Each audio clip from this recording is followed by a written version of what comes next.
Passionnés de voler de course au large, bonjour. Et bienvenue sur ce nouvel épisode d'Actu Large, l'émission où je résume l'actualité de la course au large tous les samedis à 18 h. Aujourd'hui, dans un premier temps, on va parler de la Global Solo Challenge où le premier est arrivé. Alors vous regardez, moi à l'heure où j'ai enregistré, il était en train d'arriver, mais bon, il était à 8000 quoi. Ensuite, on va parler de l'Arca Ultimate Challenge où malheureusement aucun bateau ne finira sans escale. Ensuite, on parle de la Roar Caribbean 600 qui s'est couru avec quelques bateaux encore en mer, mais qui s'est couru avec une belle victoire en classe 40. Ensuite, on parle de la Clipper Wound the World où l'étape s'est terminée. Et enfin, on parle de l'Ocean Globe Race où aussi l'étape s'est terminée avec un départ en mars. Prochain départ en mars. Du coup, si vous voulez rien louper des prochaines vidéos, n'hésitez pas à vous abonner et à activer la petite notification. Et si vous voulez me retrouver en live, je suis en live quasiment tous les jours, sauf que j'ai indiqué dans le planning qui est en post communauté sur la chaîne YouTube principale ou sur mon Discord. N'hésitez pas à me rejoindre en live. C'est quasiment tous les soirs, voilà, du coup, donc n'hésitez pas. C'est toujours la bonne ambiance. Du coup, on commence tout de suite avec la Global Solo Challenge. On commence cet actu large par la Global Solo Challenge qui va bientôt voir son premier arriver. Alors, à l'heure où vous regarderez, il sera arrivé. Malheureusement, moi, si j'attends qu'il arrive, je pourrais pas vous sortir l'actu large. Donc, on reparlera de lui la semaine prochaine. Je pensais qu'il allait mettre plus de temps, mais finalement, il a tracé. Bon, après, il y a eu une grosse tempête que j'avais pas vu il y a une semaine arriver. Donc, du coup, il a pu filer. Et donc, voilà, on va voir l'arrivée du coup du premier. Malheureusement, on a encore eu un abandon, mais on va aller voir ça après. Mais voilà, l'arrivée de Philippe Delamarre. Qui est en train d'arriver à la Corogne en vainqueur de cette première Global Solo Challenge. Voilà, il est là. Bon, grosso modo, il y est. Hein. Il est à... Tout à l'heure, j'ai regardé, il était à 9000. Il a 6 nœuds à 8,5 000. Donc, dans un peu plus d'une heure, il sera à l'heure où j'enregistre. Donc, il est actuellement 13h40. Donc, il va arriver vers 15h, quoi. Vers 15h, 15h30. Donc, quand vous regarderez, il sera arrivé. On en reparlera dans une semaine, bien évidemment. First Light qui, avec Cole Brewer, qui se trouve à 2168 000 de l'arrivée. Ça va aller assez vite aussi maintenant. Encore, on le verra encore la semaine prochaine. On la verra encore la semaine prochaine. Et la semaine d'après, ça sera, on l'aura vu arriver. Allez, Andrea Moura qui est dans l'hémisphère sud encore à 12 nœuds. Il trace. Et qui, la semaine prochaine, on le retrouvera dans l'hémisphère nord. Là, il n'y a plus trop de... Il n'y a pas trop de suspense. Hein. Il y a des écarts quand même assez conséquents. Par contre, ici, il y a de la bataille entre les classes 40. On retrouve Ricardo Tossetto à la bataille avec François Gouin. Donc, 2 classes 40 à la bataille. Et ensuite, toujours en escale, Koala Maoli. Donc, toujours par partie. Et ensuite, on est à l'arrière de la flotte. On va avoir eu l'abandon du coup de... Alors ça c'est l'abandon de celui qui a mené longtemps. De Kevin Le Poitvin. Qui a abandonné parce qu'il était quasiment sûr de ne pas pouvoir passer les Cap Horn avant la fin de la fenêtre entre guillemets de passage dans les mers du Sud. Donc malheureusement obligé d'abandonner. Et là on retrouve Alessandro Tossetti qui fait route vers le nord. Qui est en train d'essayer de réparer des problèmes de gréement. Voilà, et on retrouve aussi le souffle de la mer 3, Louis Robin, qui avance, mais qui a l'air d'être un peu en difficulté aussi. On va regarder un peu la météo qu'ils ont actuellement. Là, je pense qu'ils ne devraient pas tarder à empanner pour pouvoir continuer, s'il peut continuer. Et malheureusement, je pense que Aspra, ça sent l'abandon. Là, je pense qu'il cherche dans une zone pour aller se mettre au calme, pour essayer de réparer son mât. Mais on verra. Et donc, le souffle de la mer, on espère qu'il va pouvoir continuer. Et donc, derrière, ici, on est bientôt dans les Alizés. Bientôt. Il y a un couloir de vent juste là qui est plutôt sympa. Bon, c'est du près, mais il y a de l'air. On va regarder un petit peu ce que ça va donner dans les... Ah, il y a une petite barrière de molle, mais après, c'est du portant, quoi. Donc à voir. À voir ce que ça peut donner pour la suite. Après, ce serait du portant. Mais non, pas beaucoup de vent, quoi. Il n'y a pas énormément de vent.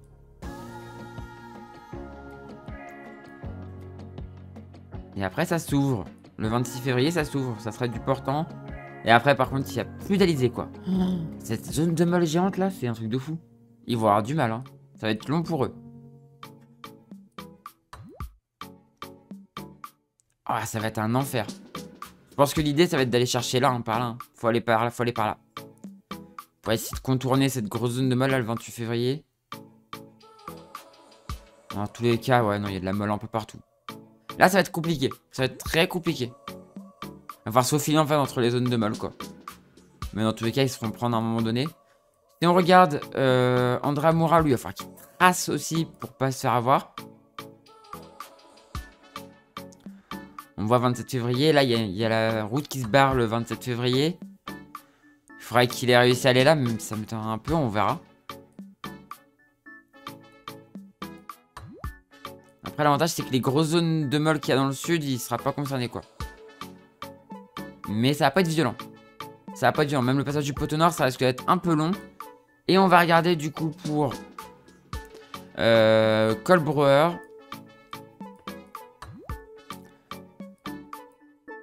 Colbrouwer, bah, c'est de la lysée de l'hémisphère nord qui est bien établie. La lysée est très, très bien établie. Donc, l'idée, ça va être d'aller chercher... comme on peut le voir, là, il y a un système dépressionnaire le 29 février. Ça va être d'aller tout droit, là, je pense. Hein. Clairement, il faut aller tout droit. Alors, on voit que la lysée est en train de se déstabiliser un peu ici. Il y a une espèce de grosse zone de molle, là, qui s'installe. Mais il faut aller tout droit, chercher le couloir qui est par là. Hein. Il y a l'air d'y avoir un couloir bien formé. Et là, on a une grosse dépression qui est en train de naître.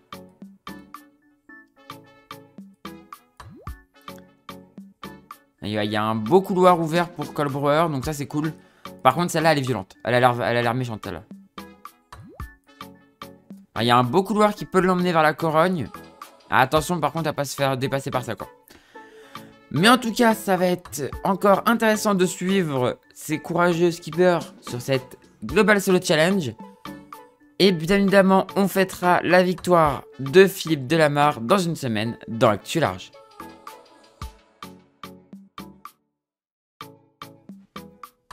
On continue avec l'Arkea Ultimate Challenge. Bon, bah, le défi est entre guillemets raté. Même si, alors, le fait de faire un tour du monde en ultime, que ce soit avec ou sans escale, en solitaire, c'est quand même beau. Hein, c'est quand même un exploit. Mais le défi du sans escale est raté puisque Gitana a fait escale. Voilà. Gitana a fait escale. Alors, on a appris cette semaine, et ce qui explique en grande partie aussi l'escale, que Gitana avait une avarie depuis le 3e ou 4e jour. Donc voilà, l'escale de Gitana aux Açores. Donc Gitana a une avarie depuis le 3e ou 4e jour sur son bras de liaison. Il a une fissure dans le bras de liaison avant. Donc bah, il a préféré laisser passer la tempête. Ce qui est en bon marin, hein, c'est du bon marin, on est d'accord. Il a laissé passer la tempête qui est passée sur la France. Et normalement il devrait repartir là. Si ce n'est il est déjà reparti. Là pour l'instant ça nous dit 4 nœuds 3 donc il est reparti. Mais voilà. Personne n'aura fait le tour sans escale. Personne n'aura réussi à faire le tour du monde sans escale. Bon, on verra sur une prochaine. S'il y a une prochaine, on verra. Mais malheureusement... le tour du monde aura été avec escale. Ils auront pas réussi. Aucun bateau n'aura réussi vraiment le défi. Le défi sans escale quoi. Du coup toujours en tête Gitana. Bon avec une large avance. Et là en plus il repart voilà. Il est en train de repartir. Donc il devrait arriver en début de semaine. Derrière on a Sodebo. Qui fait route vers l'ouest je pense pour aller chercher cette dépression qui rentre partir de l'Amérique. Armel Lecléage qui est dans le poteau noir et qui semble bientôt ressortir du poteau noir. Actual qui arrive à redistancer un petit peu à la Gio.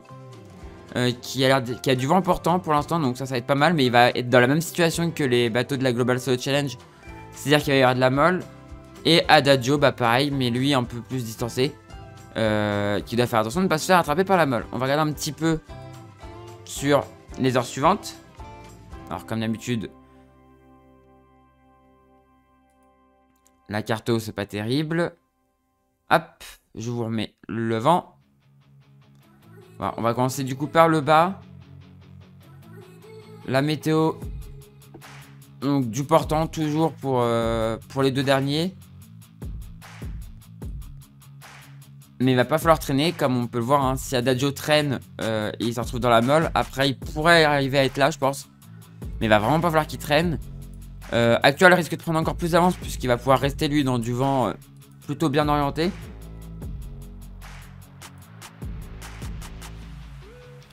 Même si derrière il va y avoir de la molle, donc peut-être un resserrement à cet endroit-là. Peut-être un resserrement là à cet endroit-là, dans la molle. Et ensuite, par contre, ça repartira à 63 heures. Mais là, ça va être une zone compliquée, quoi. Comme on l'a vu, pareil, hein, sur la Global Solo Challenge. Ça va être une zone compliquée à passer pour les ultimes. Donc, on va voir ce que ça va donner. On va regarder pour Armel.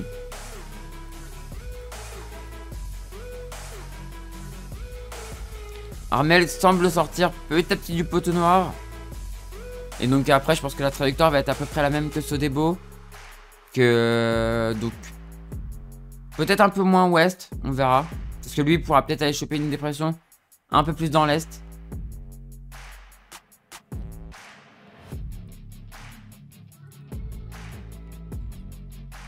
On regarde dans 96 heures.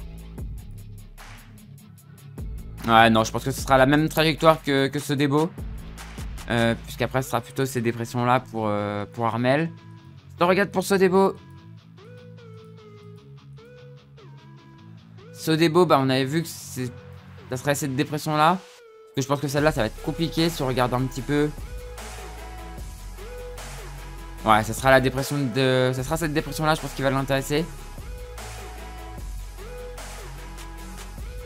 Remonter comme ça et partir à fond direction l'est. Et après ça devrait aller assez vite. S'il reste dans ce flux là, ça devrait aller assez vite.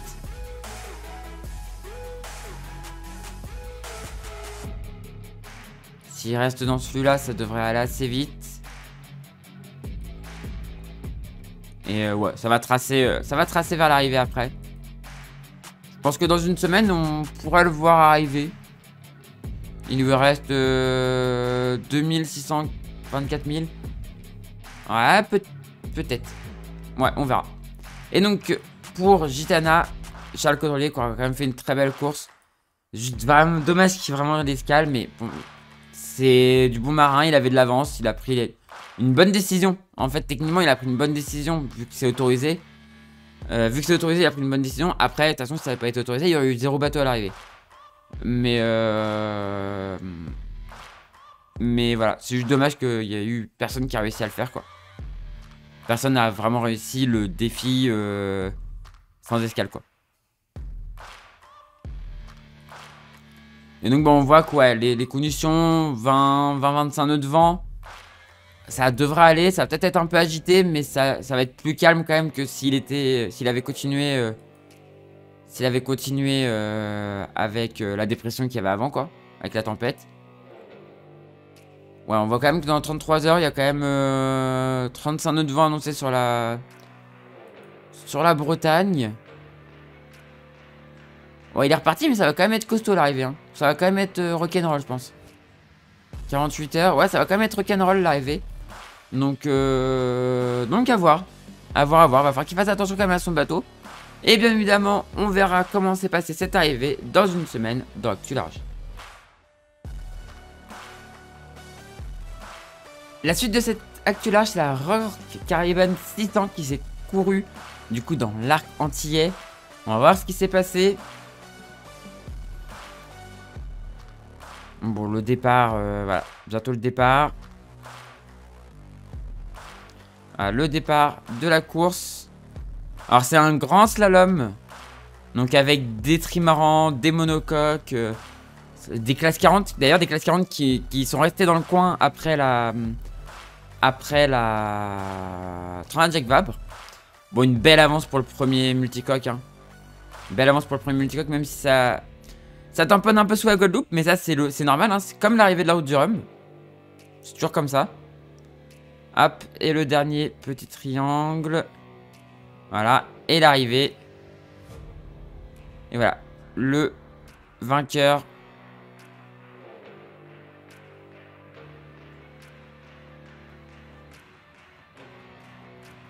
Le vainqueur en trimaran. On va regarder un petit peu toutes les arrivées. Et après, on va aller voir le classement. Parce que c'est un peu compliqué. Il y a beaucoup de bateaux. Il y a du Rorke. Il y a du classe 40. Il y a pas mal de choses. Donc on va aller voir. Et comme ça, on a en même temps les temps compensés et tout. Voilà. Parce que vous allez voir que, en fait, en classe 40, le bateau qui est arrivé premier s'est pris une pénalité. Et donc n'a pas gagné. Voilà.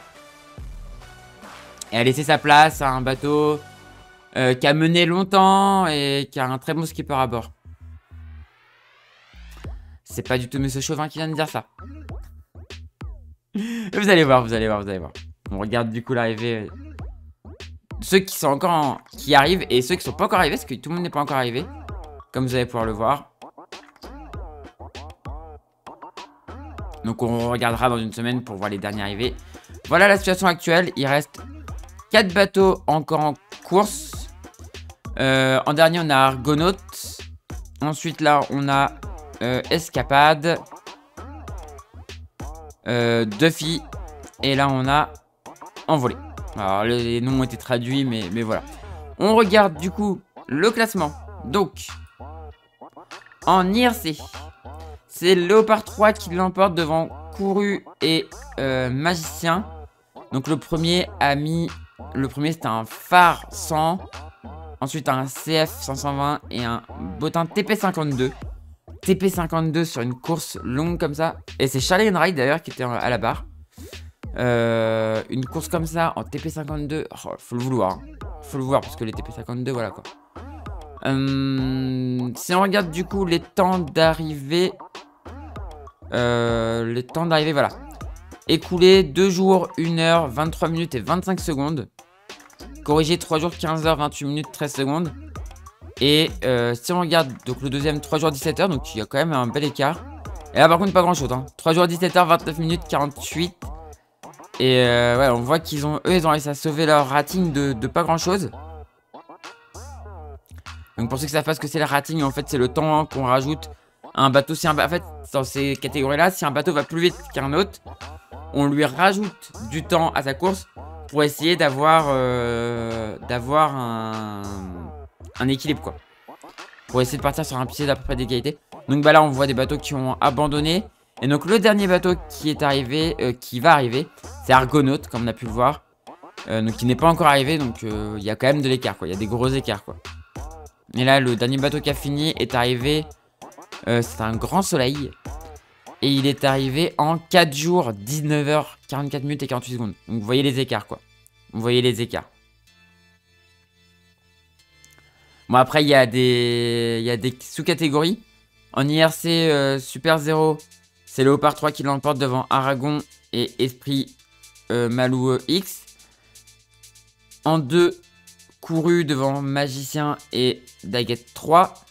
En IRC 1, Cocodile l'emporte devant Pata Negra et devant Chien en 3ème position. Parce que oui, du coup, en fait, dans cette catégorie-là, il y a plusieurs sous-catégories. C'est assez compliqué. En IRC 2, en théorie, devant Tigre et Panacé X. Et en IRC double, à deux mains, donc c'est en double. Aventi l'emporte devant Envolé et Ding qui a abandonné malheureusement. Donc 2 bateaux arrivés sur 3 parties. En classe 40. En classe 40. Gestran Frigo. Skippé par Guillaume Pirouel et son équipe. Il était pas seul, il était en équipage. L'emporte devant Signé pour Com. Melvin Fink en 2ème position. Tequila 3ème. Qui s'est bien battu. Tequila qui s'est très bien battu. Devant Voile Alternative, Construction Belon. Mathieu Jeunesse en 4ème position. Nestern, entrepreneur pour la planète, qui était arrivé en tête et rétrogradé 5ème. Wasabi 6ème devant Control the Trim 7ème. Jangada 8ème devant Rapidité 9ème. Black Mamba 10ème avec Mathieu Sapin. Alors Black Mamba, le bateau, ça me dit quelque chose. Le nom du bateau me dit quelque chose. Et devant Erwen qui a fini 11ème et dernier du coup de ces classe 40. En multicoque, c'est Argo qui l'emporte. Donc un ancien mode 70. Devant Zulu, pareil, un ancien mode 70. Limosa devant Réalité. Donc là, un Ocean 50. En 4ème position, devant Allegra. No Limit, un catamaran. En 6ème position, devant Bien-être Training MG 5. Hommage aux océans 8ème devant Triple GAC 9ème. Et malheureusement un abandon pour Banzai. Et si on regarde en ASC, pardon, c'est Léopard 3 qui l'emporte devant Magicien et Aragon. Et si on regarde le dernier, en fait il n'y a pas beaucoup de bateaux donc on peut regarder tout le monde. Final 4ème devant Pata Negra 5ème. Donc là on retrouve des bateaux qu'on avait, parce qu'ils peuvent concourir dans différentes catégories. Chien 6ème devant Ricky 7ème. Équipe 42 8ème devant Passeur d'Aube 9ème. Sissi 10ème devant Brice de l'Océan 11ème. En théorie 12ème devant Moana 13ème. Et enfin le dernier arrivé, Panacé X 14ème. Voilà. Mais en tout cas c'était une super course. Tout le monde n'est pas encore arrivé. Donc on verra l'arrivée des derniers dans une semaine d'Actu Large. La suite, c'est la Clipper Wound the World qui a vu son étape arriver. L'étape s'est terminée à Long Bay, Vietnam, avec l'arrivée de Kinjao en tête, suivi par Zunai, Unicef 3ème, devant Perseverance 4ème. Long Bay, Vietnam 5ème à domicile, devant PSP Logistics 6ème. Orisle and Ocean 7ème devant Washington DC 8ème. Si on regarde au général ça donne Dartoulid en tête, suivi par Perseverance 2ème, Zunai 3ème, Oris and Ocean 4ème, donc avec le premier 66 points, le deuxième 60 points, 50 points pour le troisième. Oris and Ocean 4ème avec 42 points, à égalité avec Yacht Club de Punta del Este, 42 points aussi en 5ème position. Long Bay Vietnam 6ème avec 40 points, donc juste 2 points derrière. Unicef 7ème avec 38 points. PSP Logistic 8ème avec 34 points. Ben Kezela avec 31 points et 9ème. Kinjao avec 30 points et 10ème. Washington DC dernier 11ème avec 26 points. Il y a quand même un gros écart entre le premier et le dernier. Et même entre les deux premiers, il y a 6 points. En vrai, ça va. Rien n'est joué pour la victoire. Il y a des belles batailles dans le classement. Donc, on suivra la prochaine étape qui part le 2 mars d'Actu Large.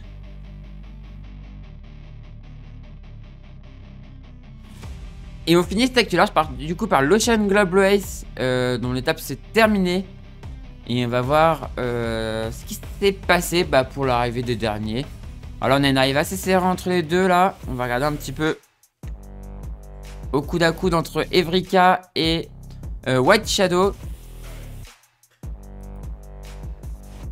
Et c'est Evrika qui finit devant White Shadow.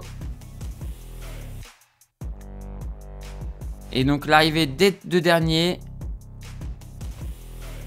Et voilà, les deux derniers qui sont arrivés.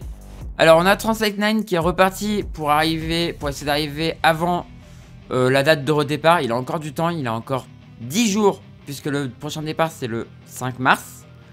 Départ pour la dernière étape. Retour en Angleterre. Donc on suivra cette prochaine étape quand elle sera repartie d'Actu Large.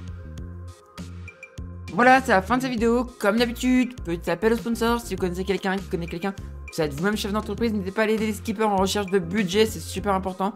C'est un bon retour sur investissement pour vous. Et c'est super important pour eux, pour pouvoir faire leurs courses et nous faire rêver, voilà. Du coup, c'est la fin de cette vidéo. Si elle vous a plu, on fait briller les pouces en l'air. N'hésitez pas à commenter et à partager.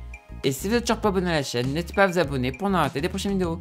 Quant à moi, je vous dis à la prochaine pour une prochaine vidéo sur la chaîne Toria principale, ou sur celle-là, ou sur celle de voyage, ou sur celle ferroviaire, ou pour un live sur Twitch et sur la chaîne YouTube principale. Et du coup, ciao tout le monde, ciao ciao ciao.